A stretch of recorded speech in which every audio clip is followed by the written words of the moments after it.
Sir ಇವಾಗ ಆಗಲೇ ನಾನು 2 ಬಸ್ ನಿಲ್ಸಿದ್ದೀನಿ, ದಯವಿಟ್ಟು ನನಗೆ ಇದು ಮಾಡಿ, ನಾನು ಬಿಡದಿಗೆ ಹೋಗಬೇಕು, ರಾಮನಗರ ಹೋಗಬೇಕು, ದಯವಿಟ್ಟು ನಿಂಗೆ ಓಪನ್ ಮಾಡಿ ನನಗೆ. ಸರ್ ಒಂದು ಸ್ವಲ್ಪ ಏನಾದ್ರು ಮಾಡಿ, ಕೈ ಕಾಲಿರೋರು ಹೆಂಗಾರು ಮಾಡ್ತಾರೆ, ನಾವು ಹೆಂಗೆ ಮಾಡಬೇಕು?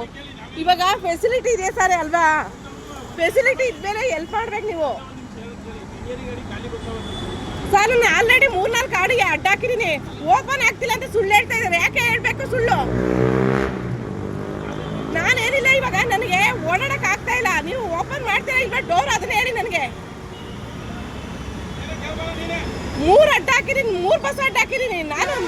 ಅಲ್ಲಿ ಫೆಸಿಲಿಟಿ ಇದ್ಮೇಲೆ ಮಾಡ್ಬೇಕು ನೀವು. ಸರ್ 3 ಬಸ್ ಅಡ್ಡ ಹಾಕಿದ್ದೀನಿ, ನಾನು ಬಿಡದಿಗೆ ಹೋಗ್ಬೇಕು, ದಯವಿಟ್ಟು ನನಗೆ ಓಪನ್ ಮಾಡಿ, ಇಲ್ಲಾಂದ್ರೆ ಒಂದ್ ಸ್ವಲ್ಪ ಅವ್ರ ಕಾಲು ಕೈ ಇರೋರು ಹೆಂಗಾರ ಅಡ್ಜಸ್ಟ್ ಮಾಡ್ಕೊತಾರೆ. ಸರ್ ನೀವು ಒಳಗಡೆ ಬರ್ಬೇಕು, ಇವಾಗ ನಾನು ಬಿಡದಿ ಹಿಡಿಬೇಕು. ನಾನು ಒಳಗಡೆ ಬರೋ ಜನ ರಶ್ ಅದಲ್ಲ, ನಾವೇನ್ ಮಾಡುವ? ರಶ್ ಇದ್ರೆ ಸ್ವಲ್ಪ ಅವ್ರು ಹೆಂಗೋ ಅಡ್ಜಸ್ಟ್ ಮಾಡ್ಕೊತಾರೆ, ನಾವು ಅಡ್ಜಸ್ಟ್ ಮಾಡ್ಕೊಳ್ಳೋದು ಹೆಂಗೆ? ಫೋನ್ ನಲ್ಲಿ ಸ್ಕ್ಯಾನ್ ಮಾಡ್ಬೇಕು, ರಶ್ ಅದೇನ? ನೀನು ಯಾವ ತರದ ಸರ್ ಇವಾಗ ಫೆಸಿಲಿಟಿ ಇದೆಯಲ್ವಾ, ಫೆಸಿಲಿಟಿ ಇದೆಯಲ್ವಾ? ಫೆಸಿಲಿಟಿ ಇದ್ರೆ ಹೊಡೆದಾಕ್ಬೇಕಿದೆ, ಇದು ನಿಮ್ಮ ಫೆಸಿಲಿಟಿ ಇರೋದು. ಸರ್ ಇವಾಗ ಜನ ಹೆಂಗ್ ಬೇಕಾದ್ರೆ ಅಡ್ಜಸ್ಟ್ ಮಾಡ್ಕೊತಾರೆ, ನಾವ್ ಹೆಂಗ್ ಮಾಡ್ಬೇಕು? ಬಸ್ ನಂಬರ್ ಎಲ್ಲ ಹಾಕ್ತೀನಿ ತಗೊಂಡು.